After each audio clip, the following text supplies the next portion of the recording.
We'll turn to Romans chapter 6. Yeah, आज हम मुड़ेंगे Romeo की पत्री उसके छठे अध्याय की ओर। yeah. So far, up to chapter 5 of Romans, it mentions about the fallen condition of man. और रोमियो की पत्री उसके पांचवें अध्याय तक हम देखते हैं मनुष्य के पतन, पाप में गिरने के बाद की का अवस्था का वहां वर्णन है।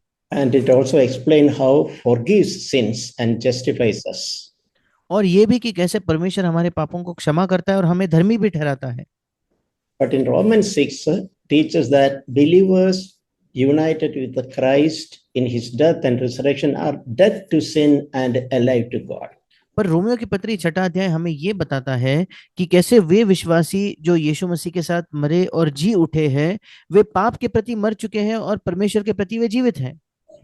Now we are under grace, and under grace does not mean that it gives us a license or permission to continue in sin. अब हम आज जब अनुग्रह के अधीन है, उसका ये मतलब नहीं है कि वो हमें कोई एक लाइसेंस दे देता है या हमें अनुमति मिल गई है कि हम जितना चाहे उतना पाप कर ले। Instead, grace gives us to break the power of sin. इसके बजाय अनुग्रह हमें इसलिए दिया गया है ताकि पाप की सामर्थ्य तोड़ी जा सके। And in this chapter, we learn that Christians are no longer under under the slave of sin, but we should be under slaves to righteousness. और यह अध्याय हमें यह भी सिखाता है कि हम जो मसीह हैं, हमें अब पाप के गुलाम न रहते हुए हमें धार्मिकता के गुलाम बनना है। In this chapter, there is also a contrast between two masters: sin, which lead to death, and God, which leads to holiness and eternal life. और इस अध्याय में दो स्वामियों के बीच के अंतर को दिखाया गया है। एक पाप जो स्वामी है, जो मृत्यु की ओर ले जाता है, और दूसरा परमेश्वर जो जीवन की ओर हमें ले जाता है। Yeah. So, in a sense, uh, this chapter helps us to understand how to deal with the power of sin. दूसरे शब्दों में यह अध्याय हमें ये समझाने की सहायता करता है कि पाप के सामर्थ्य से हम कैसे जूझे। Bible teaches that Jesus not only came to forgive us, but also to save us from sin. और बाइबल हमें यह सिखाता है कि यीशु ना केवल हमें क्षमा करने के लिए आया, बल्कि पापों से हमारा उद्धार करने के लिए भी वो आया है। We read how that name Jesus came. That is in Matthew chapter 1, verse 21. The meaning of Jesus. और मत्ती 1:21 में हम यीशु ये नाम क्यों रखा या उसका अर्थ क्या है उसको पढ़ते हैं। It is mentioned that he will deliver or save his people from their sin. और वहां लिखा है कि वो अपने लोगों का उनके पापों से उद्धार करेगा या उन्हें छुड़ाएगा अपने पापों से। It is not mentioned that he will forgive their people their sin. That is not what is mentioned. He will save their people from their sin. और वहां ये जिक्र नहीं किया गया कि वो अपने लोगों का उनके पापों से क्षमा करेगा, नहीं, बल्कि वो अपने लोगों को उनके पापों से छुड़ाएगा या उद्धार करेगा। So we should accept that truth. Forgiveness is a really great thing, but we should remember that Jesus not only just came to forgive us, but also to save us from the power of sin. और हमें इस सत्य को स्वीकार करना है। हाँ, क्षमा प्राप्त करना एक अद्भुत चीज है, पर हमें इस बात को याद रखना है कि यीशु ना केवल हमारे पापों को क्षमा करने के लिए आया है, बल्कि पाप की सामर्थ्य से हमें छुड़ाने के लिए भी वो आया है। Yeah, I'll tell you one illustration which really helped. मैं आपको एक उदाहरण बताता हूँ जिसने मेरी वाकई में बहुत सहायता की है। Suppose in a house, a father is telling his small son that son, some ditch is being constructed for road work in front of the house. So don't, it is risky, it is dangerous. Don't go near that, you might fall into it. और मान लीजिए किसी घर के सामने सड़क के निर्माण का काम चल रहा है, इसलिए वहां कोई गड्ढा खोदा जा रहा है और पिता अपने बेटे से कहता है, बेटा बाहर सड़क का काम चल रहा है, वहां बहुत बड़ा गड्ढा है, वहां खेलने नहीं जाना, नहीं तो तुम उसमें गिर सकते हो। And as it happened with the children, often when father turned his head, he still was curious and he ran, disobeying the father, towards the ditch, and he literally fell into the ditch. पर जैसे बच्चों के साथ कई बार होता है, उन्होंने अपने पिता की बात न मानते हुए वे मुड़कर वहीं वो भाग कर गया खेलने के लिए और वहां वो गिर गया। And hearing the cry of the son, the father ran and went and saw that son has fallen into that pit. और बेटे की पुकार को देखकर कि बेटा उसे चिल्ला रहा है मदद के लिए, तो वो पिता जाकर उस बेटे की ओर दौड़ता है क्योंकि वो गड्ढे में पड़ा था। And as says, son is saying, Father, I am sorry, I disobeyed you. Please forgive me, son is saying. और फिर बेटा कहता है, पिता मुझे माफ कर दीजिए, मैंने आपकी आज्ञा नहीं मानी, मुझे माफ कीजिए। And suppose that father is also, okay, son, you are repented, I forgive you. And he turns away and go away from the ditch, leaving the son still in the pit. अब मान लो वो पापा वहां से, वो पिता मुड़कर वो उसे कहता है कि हाँ बेटा मैंने तुझे क्षमा किया, और मुड़कर वो घर चले जाता है और बेटा अब भी गड्ढे में ही पड़ा है। Yeah, has the father forgiven his son? क्या पिता ने अपने बेटे को क्षमा किया है क्या? He has forgiven. हाँ, उसने क्षमा किया है। But has the father saved the son from that ditch? पर क्या उस पिता ने उस बेटे को उस गड्ढे से बचाया है क्या? No, he has not saved, he has just forgiven. नहीं, उसने उसे नहीं बचाया, उसने केवल उसकी क्षमा ही की है। Yes, saving means father will lift him up, not only forgiving, but lift him up from that pit. और उसे बचाने का क्या मतलब है? पिता उसे क्षमा तो करेगा, हाँ उसे क्षमा जरूर करेगा, पर उसी के साथ साथ उसे उस गड्ढे से बाहर भी निकालेगा। Yeah, that's a simple illustration which will help us to understand the difference between forgiving and saving. अब ये एक साधारण सा उदाहरण है जो हमें सिखा सकता है या इस अंतर को समझा सकता है कि क्षमा करना और उद्धार करने में क्या अंतर है।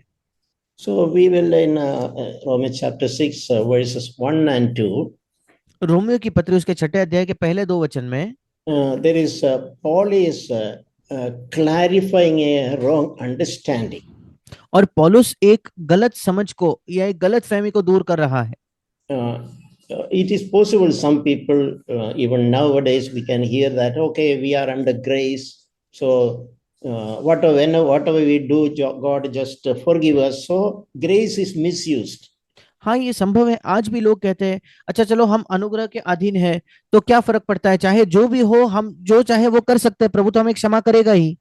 So the availability of grace is taken an excuse in continuing to sin. और अनुग्रह क्योंकि उपलब्ध है, उसे एक बहाना बना दिया जाता है कि हम पाप में बने रहे, उसी में जारी रहे। So in that, to clarify that, to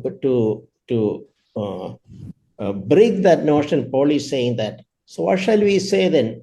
Are we to continue in sin so that grace may increase? अब इसे समझाने के लिए या इस गलतफहमी को हटाने के लिए पौलुस कहता है, तो हम क्या कहें, क्या हम पाप करते रहे कि अनुग्रह बहुत हो? In the previous chapter we heard that when sin abounds, grace also abounds. क्योंकि पिछले अध्याय में हमने पढ़ा, जब पाप बढ़ता गया या पाप फैलता गया तो वैसे अनुग्रह भी बढ़ता गया। So can we represent or represent God's word and take it for granted? Grace abounds so that I can continue in sin. Is it possible? Is it how we should take it? अब क्या हम परमेश्वर के वचन को तोड़ मरोड़ कर उसे गलत तरीके से अपना ले क्या? हाँ, क्योंकि पाप बढ़ता है तो परमेश्वर का अनुग्रह भी उससे अधिक हो रहा है, तो क्या हम इस तरीके से उसका इस्तेमाल करें क्या? So it literally happens. Many Christians just take that excuse of the availability of God's grace and take sin lightly. That really happens. अब ये वाकई होता है, कई मसीही लोग परमेश्वर के अनुग्रह उपलब्ध होने को हल्के में लेकर वे पाप में ही जारी रहते हैं, और ये कई बार होता है। There is no sincere desire or an effort, an eagerness to overcome sin. उनके अंदर एक ईमानदार इच्छा या चाहत नहीं है कि वे पाप पर विजय प्राप्त कर पाए। So in verse 2, Paul is saying, may it never be, how shall we who died to sin still live in sin? और दूसरे वचन में पौलुस इसलिए कहता है, कदापि नहीं, हम जब पाप के लिए मर गए तो फिर आगे को उसमें कैसे जीवन बिताए। Verses 3 to 5, Paul is explaining, connecting that to the meaning of baptism. 3 से लेकर 5 वचन में पौलुस इसे बपतिस्मा का अर्थ से जोड़ते हुए ये कहता है, born again Christian or a disciple take water baptism. एक नया जन्म पाया हुआ मसीही जब या एक नया जन्म पाया हुआ विश्वासी जब पानी बपतिस्मा लेता है, So the baptism is symbol how God wants us to um, die to sin and live a resurrected life and walk in newness of life. और बपतिस्मा ये एक चिन्ह है कैसे परमेश्वर चाहता है कि हम पाप के प्रति मरे, एक पुनरुत्थान का जीवन जिए और एक नएपन में जीवन जिए। Yeah, so we read there, all of us who have been baptized to Christ have been baptized into his death. तीसरा वचन कहता है, क्या तुम नहीं जानते कि हम सब जिन्होंने मसीह यीशु का बपतिस्मा लिया उसकी मृत्यु का बपतिस्मा लिया। It is just like a buried under soil. We are buried under water in baptism. That is the meaning of baptism. जैसे जमीन के तले किसी को दफनाया जाता है वैसे ही हम पानी के अंदर दफनाए जाते हैं, यही बपतिस्मा का मतलब है। And just like Jesus resurrected from the death, when we come out of water means God is offering us a new life, a resurrected life. और जैसे यीशु मसीह मरे हुओं में से जिलाया गया, उसका पुनरुत्थान हुआ, वैसे हम भी उस पानी में से बाहर आते हैं और परमेश्वर हमें एक नए जीवन में हमें जिलाता है। So baptism reminds us and challenges us to walk in the newness of life. और बपतिस्मा हमें याद दिलाता है और ये चुनौती देता है कि हम नएपन में इस जीवन को जिए या इस नए जीवन को हम जिए। And we are the same way we are united with Jesus in the likeness of his death, as certainly as that we will also live in the likeness of his resurrection. क्योंकि बिल्कुल जैसे हम यीशु मसीह की मृत्यु के साथ उसके साथ गाड़े गए या उसमें हम एक कर दिए गए, वैसे ही उसके साथ हम जिलाए जाएंगे या उसके पुनरुत्थान में भी उसके साथ हम एक होंगे। Yeah, in this, so what we can understand, if you really want to live a resurrected life, or if you want to walk in the newness of life, we have to also die with Jesus. अगर हम एक पुनरुत्थान का जीवन जीना चाहते हैं तो हमें इस बात को पहचानना होगा, हमें यीशु के साथ मरना भी होगा। Verse 6 and 7, we read there about, it is explained there about our old self was crucified with Jesus. और छठे और सातवें वचन में लिखा है कि हमारा जो पुराना मनुष्यत्व था वो यीशु के साथ क्रूस पर चढ़ाया गया है। Yeah, there is a Bible, there's an expression, old man. और बाइबल में एक वाक्य कुछ शब्दों का प्रयोग किया जाता है कि हमारा पुराना मनुष्यत्व या पुराना मनुष्य। And there is also a reference to new man. और उसी के साथ साथ एक नए मनुष्यत्व या नए मनुष्य का भी जिक्र किया गया है। The old man means our old self. हमारा पुराना मनुष्यत्व मतलब हमारा पुराना स्वयं। And that old mind which loves to sin, want to sin. और वो पुराना मन जो पाप करना बहुत पसंद करता है, पाप करना चाहता है। So what we read that spiritual truth is declared in Romans 6 that our old self is crucified with Jesus. और रोमियो 6 में जो हम पढ़ते हैं वहां ये इस आत्मिक सत्य को दर्शाया गया है कि हमारा पुराना मनुष्य यीशु के साथ क्रूस पर चढ़ाया गया है। Therefore we are no longer a slave of sin. इसलिए अब हम पाप के गुलाम नहीं रहे। And verse 7 we read, who has died is freed from sin. और सातवें वचन में हम पढ़ते हैं, क्योंकि जो मर गया वो पाप से छूटकर धर्मी ठहरा। Yeah, there are some powerful statements and encouragement in the book of Romans chapter 6. और रोमियो की पत्री उसके छठे अध्याय में कुछ बहुत ही ज्यादा प्रोत्साहन हमारे लिए एक बलवंत ऐसे वाक्य वहां मौजूद है। In verses 6 to 10 also it speaks about the death and resurrected life. और छठे से लेकर 10वें वचन में मृत्यु और पुनरुत्थान के जीवन का वहां जिक्र किया गया है। Verse 8 we read, if we have died with Jesus, we believe that we shall also live with him. 8वें वचन में लिखा है, इसलिए यदि हम मसीह के साथ मर गए तो हमारा विश्वास ये है कि उसके साथ जिएंगे भी। And knowing that, compared with what happened, knowing that Christ, having been raised from the dead, is never to die again, death no longer is a master over him. 9वें वचन में, क्योंकि ये जानते हैं कि मसीह मरे हुओं में से जी उठकर फिर मरने का नहीं, उस पर फिर मृत्यु की प्रभुता नहीं होने की। Yeah, so that is an encouraging illustration about death and resurrection. अब ये एक बहुत ही प्रोत्साहन भरा उदाहरण है मृत्यु का और पुनरुत्थान का। As as in the life of Jesus, Jesus died and resurrected. जैसे यीशु के जीवन में हुआ, उसकी मृत्यु हुई और फिर वो उसका पुनरुत्थान हुआ। And God is encouraging us, Word of God is encouraging us to die to sin and live a resurrected life. And in other words, walk in the newness of life. परमेश्वर का वचन हमें भी प्रोत्साहित करता है कि हम पाप के प्रति मरे और एक पुनरुत्थान का जीवन जिए, या दूसरे शब्दों में जीवन के नएपन में या नए जीवन में हम उस जीवन को हम जिए। And in verse 11 also it is encouraged that consider yourself dead to sin and alive to God in Christ.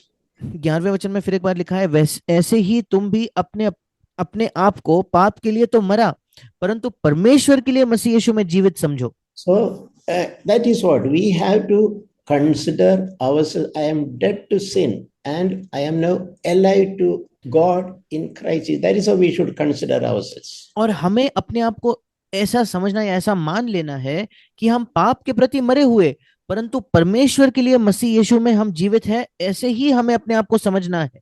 I heard again another simple illustration. और मैंने एक और बड़ा साधारण सा उदाहरण सुना है। Suppose a person who lived his life entirely, yet he was addicted to alcohol. उदाहरण के लिए एक व्यक्ति है जो अपने जीवन भर वो शराब के नशे में होता था, उस आदत से जकड़ा हुआ है तो। And one day he dies. और एक दिन उसका मृत्यु हो जाता है।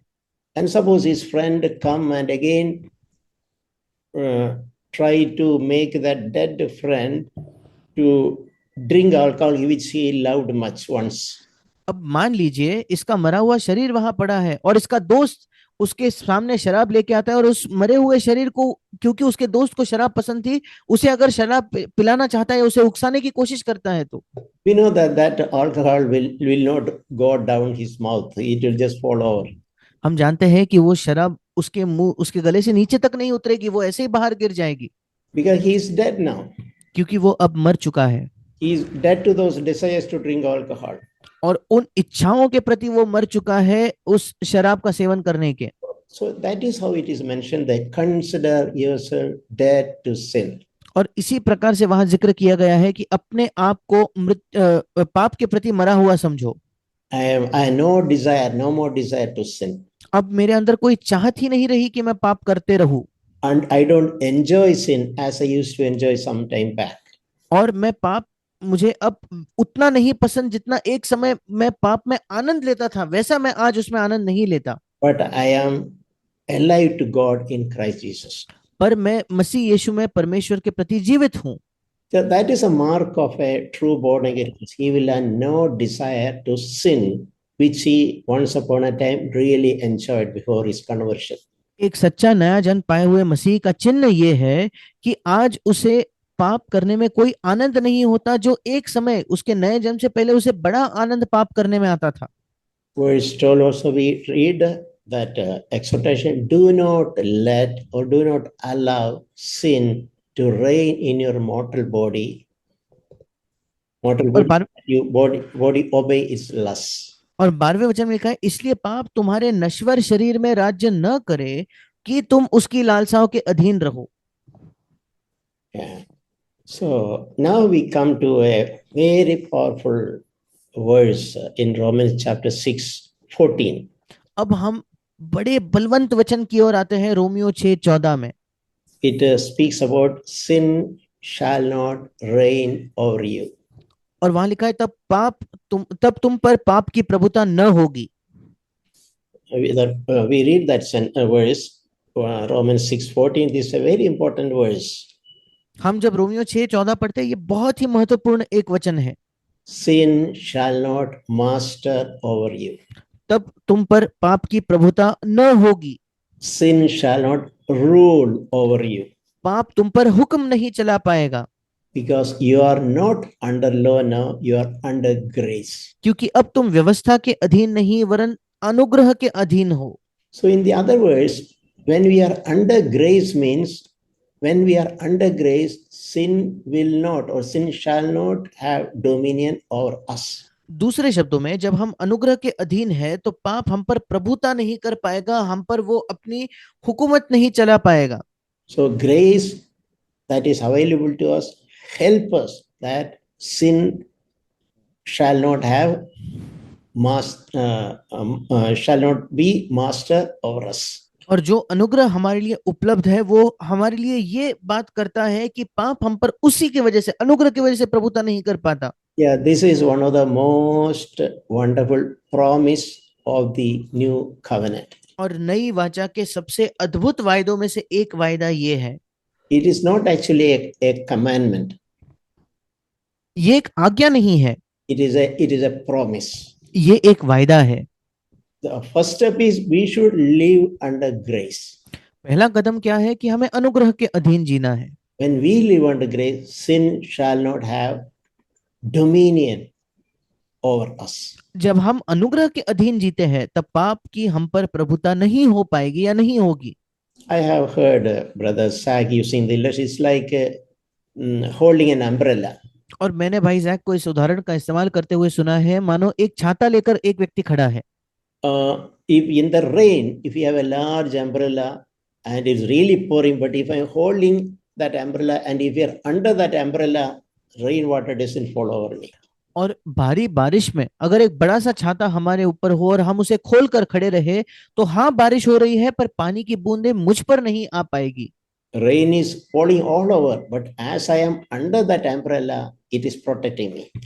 और पानी बारिश हर जगह हो रही है पर क्योंकि मैं उस छाते के अंदर हूं तो वो पानी वो मुझे सुरक्षित रखता है और पानी मुझ पर नहीं गिरता। So long as we are under grace, there is no need for sin to master over us. और जब तक कि हम अनुग्रह के अधीन है तो कोई जरूरत नहीं कि पाप हम पर प्रभुता कर पाए। So that encourages us seek to live under grace. और ये हमें प्रोत्साहित करता है कि हम इस बात की खोज करें कि हम अनुग्रह के अधीन जीवन जिए। Always live under the umbrella of God's grace. और हमेशा परमेश्वर के अनुग्रह के छाते के अधीन अपने जीवन को हम जिए। When in that case sin shall not rule over you. अगर हम ऐसा करेंगे तो उस मामले में फिर पाप हम पर प्रभुता नहीं कर पाएगा।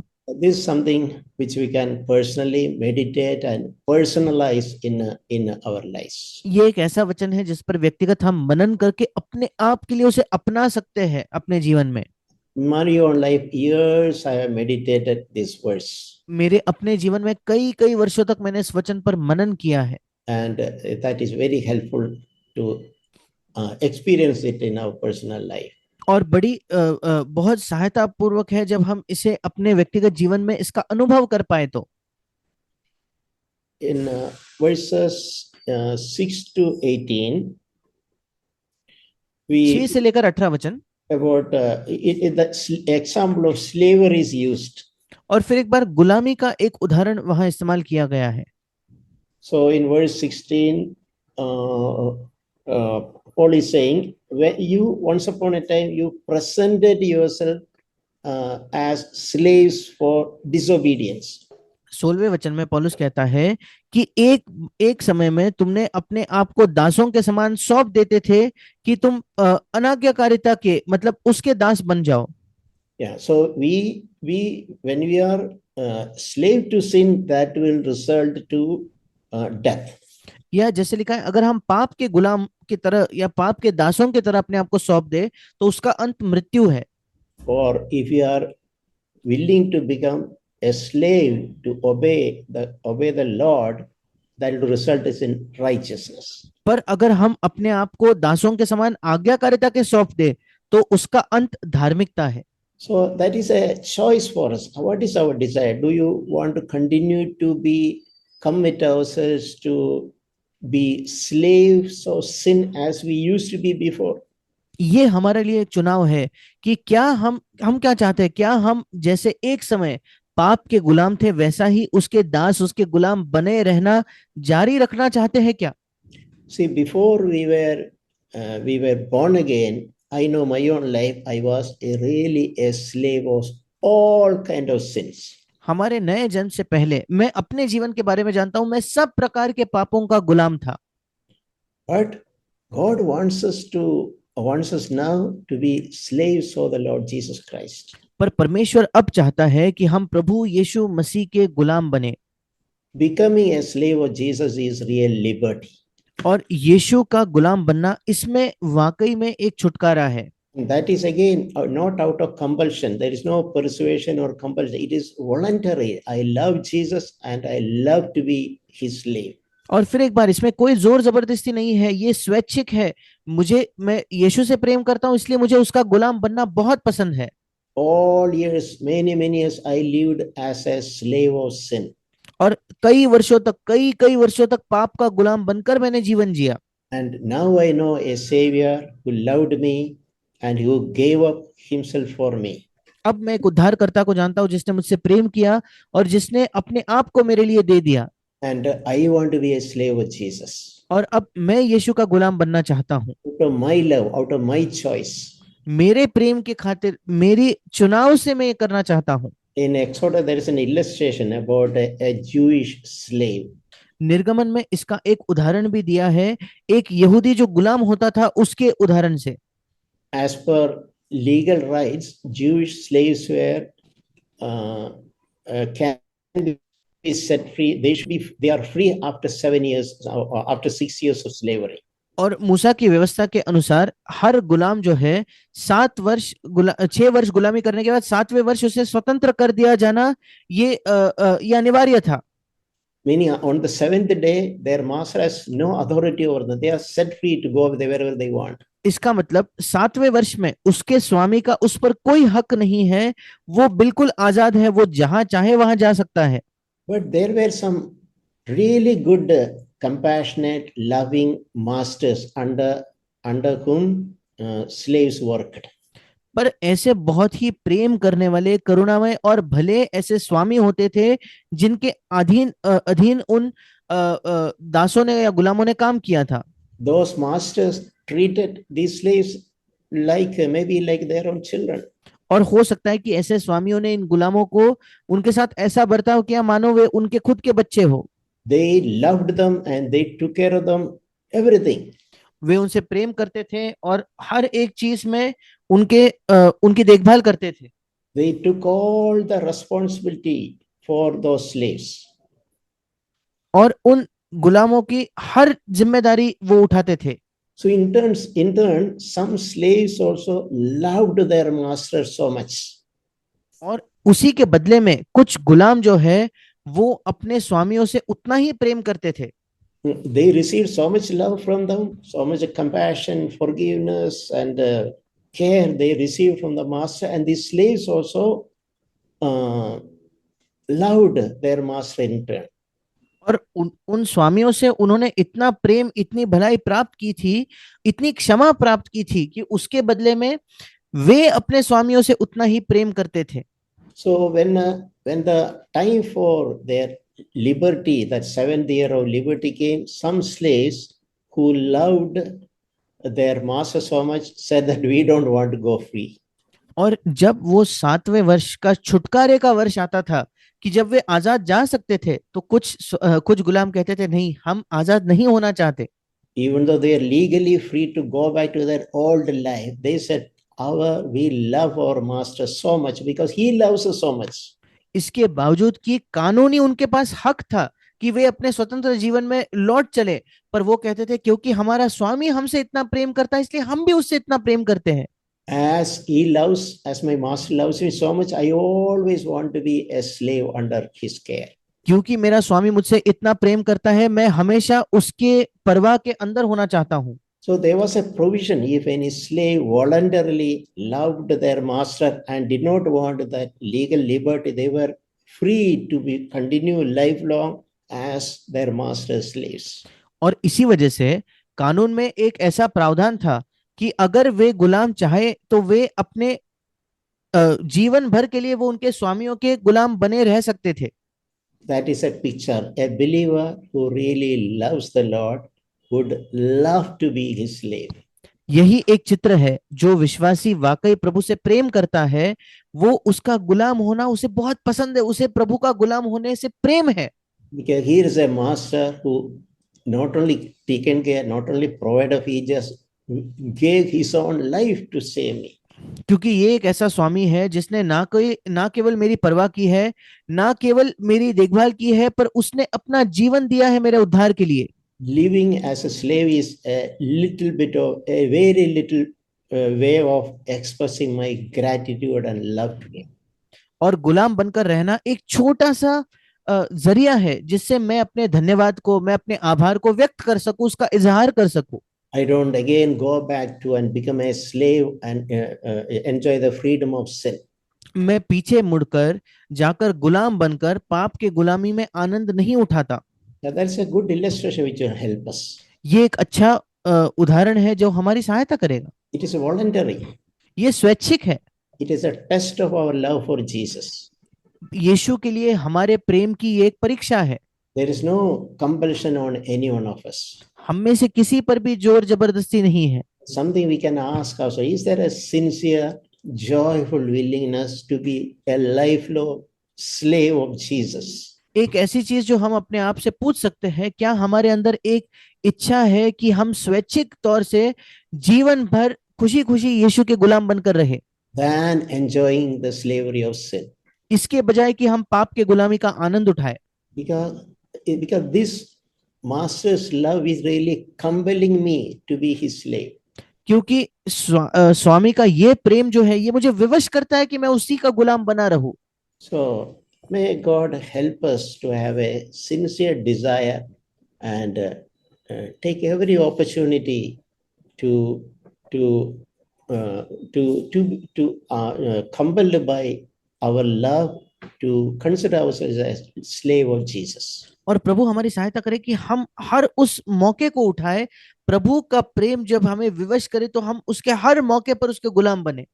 And so we read in verse 17, which says that thanks be to God that though you were slaves of sin, you have become obedient from the heart to that form of teaching to which you were committed. 17 वचन में लिखा है, परंतु परमेश्वर का धन्यवाद हो कि तुम जो पाप के दास थे अब मन से उस उपदेश के मानने वाले हो गए जिसके सांचे में ढाले गए थे। Meaning, we are not taught, we are a doctrine which we believe, or the form of teaching we receive is not just limited to forgiveness of sin.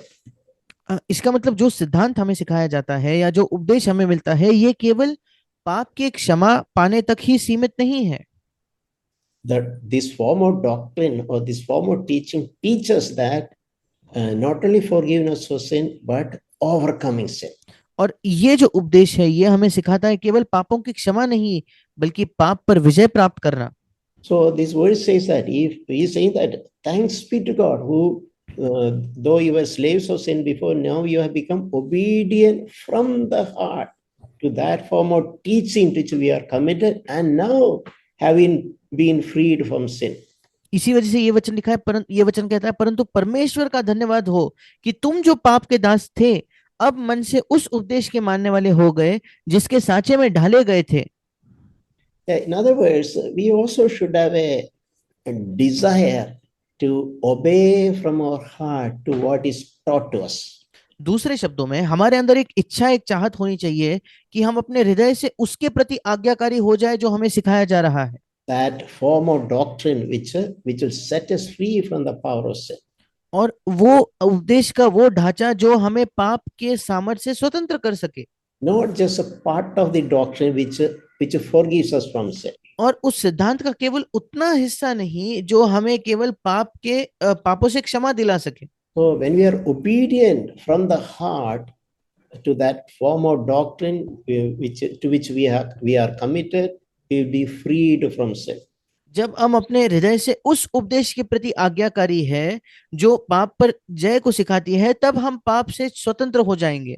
And we will become slaves of righteousness. जैसे 18 वचन में लिखा है, पाप से छुड़ाए जाकर धर्म के दास हम हो जाएंगे, धार्मिकता के दास हम हो जाएंगे। Yeah. Again, some practical things. This Paul is further elaborating that in practical terms in verses 19 and 20. कुछ व्यवहारिक चीजें हैं जो पौलुस उदाहरण की भाषा का इस्तेमाल करके आगे 19 वचन से आगे उसका वर्णन करता है। He is saying that in the past you were your members or your hands, your mind, your eyes, your mouth, everything were used to be slaves of sin. और वो कहता है कि अतीत में, पौलुस 19 वचन में कहता है, अतीत में तुम्हारे मुंह, तुम्हारी आंखें, तुम्हारे कान जो है वो एक समय पाप के गुलाम थे और पाप करने के लिए उनका इस्तेमाल किया जाता था। Yeah, in the past, you offered yourself as your members or your organs as slaves to impurity and lawlessness. और अतीत में तुमने अपने अंगों को कुकर्म के लिए, अशुद्धता और कुकर्म के दास करके सौंपा सौंपा था। We used our mind to think and imagine bad things. हमने अपने मन का इस्तेमाल किया बुरी चीजों का विचार करने के लिए और बुरी चीजों की कल्पना करने के लिए। We harbored suspicion about others, anger about others, jealousy about others. हम लोगों के बारे में शक या संदेह करते थे, हम लोगों के बारे में गुस्सा करते थे, हमने लोगों के बारे में जलन या कड़वाहट को अपने मन में संजोए रखा। We want to revenge others who harmed us. हम उनसे बदला लेना चाहते थे जिन्होंने हमें चोट पहुंचाई है। In the same way, with our eyes, we enjoyed seeing dirty things. बिल्कुल वैसे ही हमारी आंखों से हमें अश्लील चीजें देखने में आनंद मिलता था। Maybe we used our eyes to see pornography. हो सकता है हमने अपने आंखों का इस्तेमाल किया हो अश्लील चलचित्र या पोर्नोग्राफी देखने के लिए। Like a slave, I just used my eyes, my organ I committed that to that. एक गुलाम की तरह मैंने अपने अंगों का इस्तेमाल किया कि मैं वो पाप कर बैठा और उसकी आज्ञा मैंने मानी। So the picture is in our unconverted days when we did not know the Lord, we had no value system. चित्र ये है कि हमारे नए जन्म पाने के पहले के दिनों में हमें कोई मूल्य हमारे नहीं थे या मूल्यों की कोई प्रणाली ही हमारी नहीं थी। Everything our flesh wanted to enjoy, we just enjoy because there was no need for any restraint. हमारे शरीर को जिस चीज में आनंद मिलता था हमने उसका आनंद उठाया, क्योंकि किसी भी तरीके से अपने आप को रोके रखने की आवश्यकता नहीं थी। We used our members of our body and our organs to secretly and publicly to enjoy all kind of sin. We are slaves of sin. हमने अपने अंगों को, अपने शरीर के अंगों को गुप्त रीति से और सार्वजनिक रूप से पाप का आनंद उठाने के लिए इस्तेमाल किया, क्योंकि हम पाप के गुलाम थे। Now you offer the same members which you offered to sin, now you offer to Christ. अब उन्हीं अंगों को जैसे एक समय हम पाप को सौंपा करते थे, वैसे ही अब हम अपने अंगों को यीशु मसीह की ओर सौंपे। Earlier, my members were committed to be slaves to sin, to the master of sin. Now I want to commit my all members as to my new master, who is Jesus Christ. पहले मैं अपने अंगों को अशुद्धता या पाप के प्रति सौंपता था कि क्योंकि वो मेरे स्वामी थे, मैं उनका गुलाम था। वैसे ही अब मैं अपने अंगों को पवित्रता के लिए यीशु मसीह को सौंपता हूँ, क्योंकि वो मेरा स्वामी है। So the way it is written there is now present your members as slaves of righteousness, resulting in sanctification. 19वें वचन में अंतिम भाग में ऐसे लिखा है, वैसे ही अब अपने अंगों को पवित्रता के लिए धर्म के दास करके सौंप दे। Meaning, in the same way, actively you committed our members, committed the members of our body to sin. Now, actively commit our members to obedience to Christ. इसका मतलब जैसे एक समय हम सक्रिय होकर अपने अंगों को पाप के प्रति सौंपते थे कि हम पाप करें, वैसे ही सक्रिय होकर अब हम अपने अंगों को मसीह के लिए सौंप दे। Earlier we used our mouth to speak bad things, gossip about others. एक समय हमने अपने मुंह का इस्तेमाल किया बुरी चीजें लोगों के विषय में कहने के बारे में, लोगों के पीठ के पीछे बातें करने के लिए या चुगली फैलाने के लिए। Now I know that my mouth I need to sing the praises of Jesus, not for gossiping. अब मैं जानता हूं कि मेरा मुंह इसलिए कि मैं यीशु की स्तुति गा पाऊं, इसलिए नहीं कि मैं लोगों के पीठ पीछे चुगली करूं। My mouth cannot be committed to the sin of gossip. अब मेरा मुंह जो है वो चुगली करने के पाप को मैं नहीं सौंप सकता। I want to use this mouth to speak good things about others. मैं इस मुंह का इस्तेमाल करना चाहता हूं ताकि मैं दूसरों के बारे में भली चीजें कहने लगूं। So this is something where we have to cooperate with the Holy Spirit. ये ऐसा कुछ है जहां हमें पवित्र आत्मा का उसका सहयोग देना होगा, so that it will result in sanctification. ताकि उससे हमारा पवित्रकरण परिणाम स्वरूप हमारा पवित्रकरण होते जाए। Verses 21 to 23 also, it is again reinforced this. Again, Paul is speaking certainly in different ways so that to emphasize that point.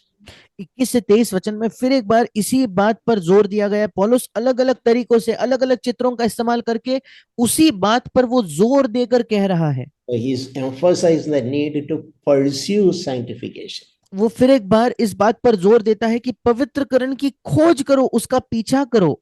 In other words, if we are just passive, lazy, we are not sanctification going to happen. दूसरे शब्दों में, अगर हम निष्क्रिय हैं, अगर हम आलसी हैं, तो कोई पवित्रकरण हमारे जीवन में नहीं होने वाला। When we wanted to sin, we were excited in enjoying sin. जब हम पाप करना चाहते थे, हम बिल्कुल दिल से सक्रिय होकर पाप करना चाहते थे, उसका आनंद उठाना चाहते थे। So that excitement should be there now for our own sanctification.